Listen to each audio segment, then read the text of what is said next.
All right, I got another question for you. Do the Niners need to add a wide receiver? I mean, their room is kind of decimated right now. Debo gone, Ayuk hurt, Demarcus Robinson facing suspension, Ricky Yeah. Pearsall hurt, Jawan Jennings. I I don't mean, it know. seems like they're going to sign him because they've told every other team, no, we don't have any interest in trading him. So my Nah, we're assumption gonna is make he'll him. be We're gonna signed. force him to play against his will on a Yeah, stupid contract. it could be, but yeah, I mean, I still think, yeah, like I said, dude, like just take a swing, go get Terry, or just if you're really confident in the room, go sign like Amari Cooper, go sign Keenan Allen, just someone to take like reps for now. Here's the thing. I think I'm not into the idea of Keenan Allen and Amari Cooper. Here, let me say why. I like them. They're good players. But on Kyle's team, for Kyle in particular, I feel like Kyle needs to stop with the old players on offense. I Stop with the do. Chris Conleys and the Jordan Matthews and the like I want the goal the challenge, the game for Kyle if he chooses to accept is play some young guys, man, make it work. I agree, but like I still think you'd want them for depth, even just for a Yeah, depth for sure. piece. Like, They can come to camp. like, But like if you could make it work with Jordan Watkins, forget Keenan Allen. oh yeah, I really want to see someone like Cowing and Watkins and that and even the dude from Montana get a chance. But I don't know. I would add one just in case. What if Cowing's just awful, or what if he's just too small? Like he just gets decimated by a safety because he's 5'5". I think that's a fair question. I question his fit with Brock Purdy because they're Yeah. both They shorter. worked out a lot together though. That's This fine. But Brock Purdy said himself that he can't see 40% of the field or 40% of the time when he's in the pocket. So I Yeah. think it's going to be hard for him to find a 5'8.5" wide receiver down the field. Like, where are you? Why does he throw to Kittle and Jennings so much? Because he can see them. Yeah. Yeah. And You can see so them. yeah, I don't know, but I at least want to see it. I mean, Kyle's scheme is good, man. So let us see it. Can Cowing get some timing going or not? I see. I'm much more focused on Watkins. And to me, I think this is a big test of Kyle. You got Yeah. it right with Pooney last year. A couple guys went down. Pooney played, and you're like, you know what? Let's not mess with this. He's a rookie. He's playing well. He's our future anyways. Let him go. If Watkins looks good and Ricky Pearsall's inconsistent, man, forget the draft pedigree. Play the best guy. There's been a Yeah. lot of examples of Kyle having like two guys at the same position and playing the wrong one. Like when he played Elijah Mitchell over Jordan Mason for a full Oh season, gosh. it was like, why? We all know that Jordan Mason, you know that Jordan Mason's better. What are you doing? So I just want to make sure that Kyle actually goes with the best Yeah. player and is open-minded to young players for once, because that offense is still old as hell. Yeah, and I think Jordan Watkins, I think he'll be good. And I think we're gonna see him sooner rather than later, especially with Ricky out. Like he's gonna play in training camp, so we're gonna find out quickly. So Let's compare Jordan Watkins and Ricky Pearsall for the hell of it. okay. Jordan Watkins, his last year in college, last year, played 12 games, 49 catches, 900 yards, 9 touchdowns. That was at Ole Miss in the SEC. Okay. Remember those numbers. Now let's look at Pearsall. His last year in college, Florida SEC, 65 catches, 965 yards, 4 touchdowns. One Yeah. guy's a first round pick, one guy's a fourth round pick, but the production was damn near the same. They both run 4. I think Watkins is faster. Yeah, I mean, No, especially with all let's the get it. injuries, especially with all the injuries, I don't think Ricky's faster. But yeah, man, I want to see the young guys now. It's time. Let Jawan and your $53 million quarterback and your highest paid tight end be your safety blankets and Christian McCaffrey. And let the young guys run. I mean, dude, if you can't put together an offense, like I get it, we have a lot of injuries on the receiving end. It sucks. But if you can't put together an offense with Christian McCaffrey, George Kittle, Juwan Jennings, and then whoever else you're throwing in there, like, come on. I don't think it'll be that hard. So Ricky Pearsall, first round pick, 6'1", 189, runs a 4.41, 42-inch vert, really good agility scores. Yeah. That's what he did. Jordan Watkins, late fourth round pick, 5'11", 196, 4.37, 36-inch vert. So to me, it's a wash. Whoever is playing better, practicing better is the guy who should be on the field. I don't give a damn that one was picked earlier or one was picked last year. I agree. Play the right guy, Kyle. Yep. I'm with you. Yeah. And the thing that's nice about wide receivers, like, you watch them every day. Who's winning their one-on-ones? Who's catching more passes? It's not that hard. Yeah. Listen, I agree. We're going to find out. We're going to find out Wednesday. We're going to find out. We're going to see. Because if Jordan Watkins goes out there and burns, if he burns, man, I'm telling you, I think he's going to play. And I do think in hindsight, it's interesting that the Niners spent their first offensive pick on a wide receiver. Because when they did it, I'm like, why? But now it's like, it's like your thinnest position by far. Yeah. It's worse than offensive line. Saw it coming. And we needed saw it coming a mile away. We needed a punt returner. So that's probably why. Is because both Jordan Watkins and the dude from Montana are special teams guys. They're really good at it. That's another thing about Watkins. I feel like he could be a more explosive punt returner than Junior Bergen. Like Junior Bergen runs like a 4.5 something. Yeah. Cool. Watkins runs a 4.37. Yeah, but Junior Bergen was like the GOAT at special. You should get a Jordan Watkins jersey. But I feel like he's going to change his number when he makes a team because no one wants that number 17.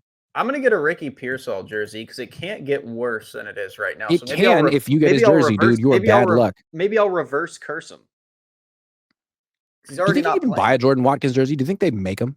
I mean, I could. I just have to get it custom. You have to customize it. Yeah, I have to customize it.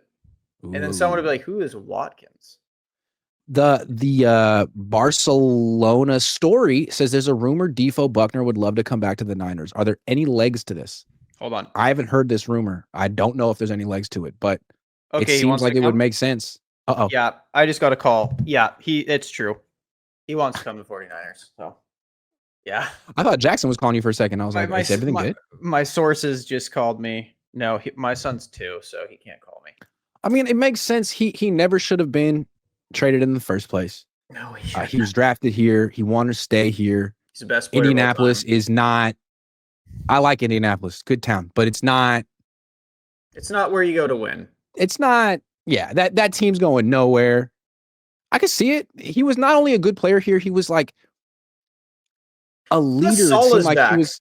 Yeah, Salah's back. So Salah's back. I could see it. I could see him wanting to come back to Salah and go for it. He knows. Why would you not want him either? I mean, plus, dude, he could want to just come back as a weather. You know, they can't afford him though. No, we can't. We're not going to get him. So I don't think there's. I mean, I'm sure there's legs to. He would love to come back. There aren't legs to. We would be able to afford him. Unless. Well, let me see. And we know they have $14 million in cap space next year. His cap number next year is his base salary next year is $13 million. So they can't. No, they really can't. They're not. But I'd like them to because they never should have got rid of him in the first place. Joshua Wyatt says run defense is about mentality, consistency, and responsibility. Frankly, that's the one thing I believe they'll fix. Those 3 words define Robert Saleh. I agree, but it's also personnel. I mean, I like the whole mentality. Trust me, I love Robert Saleh's energy. And like his. Yeah, I just don't understand. I don't see how you can expect a team starting 3 to 5 rookies to be like consistent at first. They might have good moments. They're gonna bust coverages. They're gonna jump out of gaps. They're gonna do weird stuff. The Niners are going to, it's going to be a lot like the 2013, 2012 Niners, where the offense is going to have to capitalize when they get mistakes. They have to. Like if we get a pick or we get a big stop, you have to capitalize because the defense, I don't think is going to hold people like under 14 points. But I do think we're going to be able to force a lot of turnovers and force big stops. But yeah, it won't be consistent. Is this so interesting because the Niners on paper last year, like their team was actually way better than their record. They averaged 6.2 yards per play and gave up 5.2 yards per play. That's a differential of like 1 yard per play, which is freaking elite. Those are usually the best team. I think it was second best in the league last year. And yet they lost all those games because of their play in the red zone. Really, they couldn't score in the red zone. They couldn't stop other teams from scoring in the red zone. And as a result, they couldn't even score field goals in the red zone. Ruined the whole season. So I don't know if they'll be better or worse, but it's like they they gutted the whole team when really it was a very specific issue in a very specific part of the field. Secondary.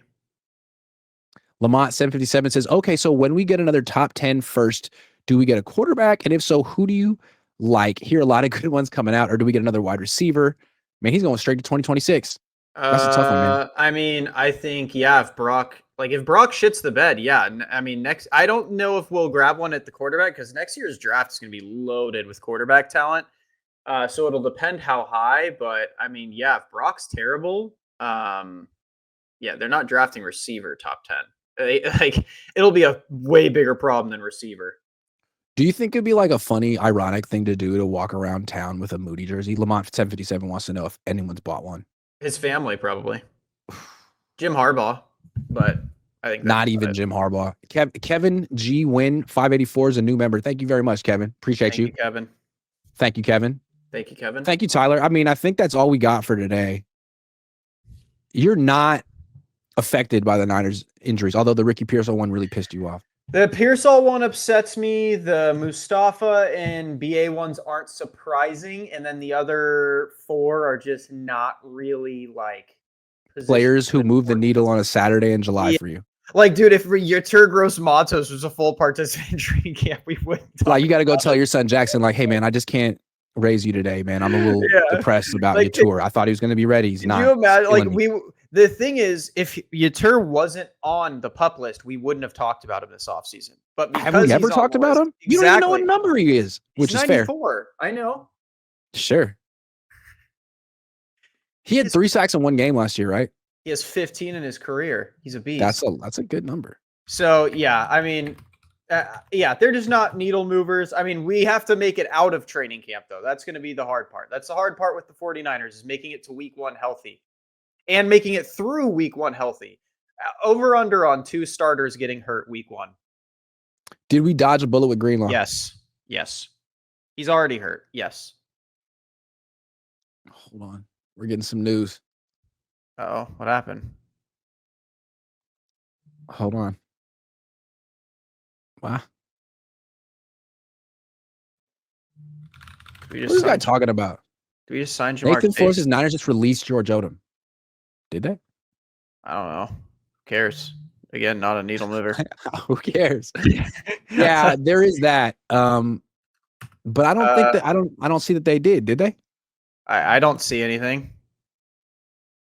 I feel like George Odum was important when they had the old kickoff rules because he was good at like covering kickoffs, but now it's that stupid kickoff. I mean, when I look it up, it says George Odum is a safety for the 49ers. I don't see anything about him getting released. Nathan Flores often knows. Maybe he knows George Odum.